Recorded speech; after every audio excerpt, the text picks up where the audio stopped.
Mutongoria wa Kamiti ya Mwanya Igii Mitaratara ya Ngwataniro ya NASA Ndii aranyitirwo mwena wa kurekererio kuria arari na family yake mahurukite. Kuringana na mutumia wake Ndii uri urekerire wira kenyitwo, borithi gakundi nio maramuikirie ngono na maramutwara ceceni-ini ya Ndii kuria arathire no ndanamuona. Aratetera muthuriwe akiuga ni mundu uri na uigiririku. That gentleman who lied to me, he was taking him to the police station. That is unprofessional, and that kind of a lie, that's what you hear from, that's how children talk. I mean, we also have to grow up. Thutha wa guikio ngono Ndii ararehirwo guku Nairobi kuria andikithirie ndumiriri na maabitha a Uthuthuria.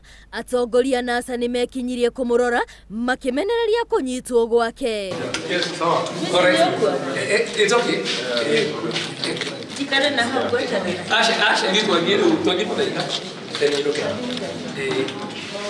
It is very strange action. First of all, you know that Ndii and his wife were holidaying at the coast.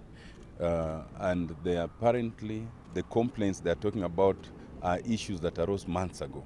If they had any issue, one, ordinarily you would invite someone and tell them, you invite them to come and record a statement.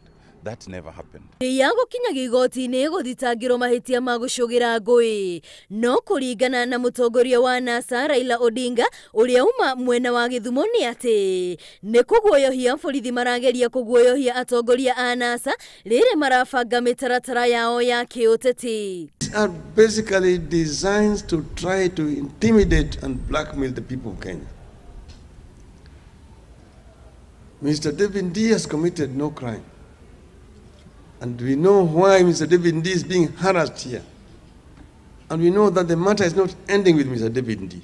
Ona kuri oguo Thitango thutha wa mutongoria wa Thitango cia Muingi Keriako Tobiko kuria borithi Mamurekie na Meke Uthuthuria na marekia mamuhe fairo yo mbere ya kinyitio igoti-ini. Ndii ni umwe wa maabitha na ataramu wa Mwanya aria makoretwo magitara mutongoria wa NASA. Na ica ikuhi ni araheirwo giturwo kia mutabania wa mibango ya Ngwataniro iyo makiria ya kubanga uria ngio ya thirikari. Ngiribotera Inooro TV ritwa riakwa ni Wambui wa Macharia.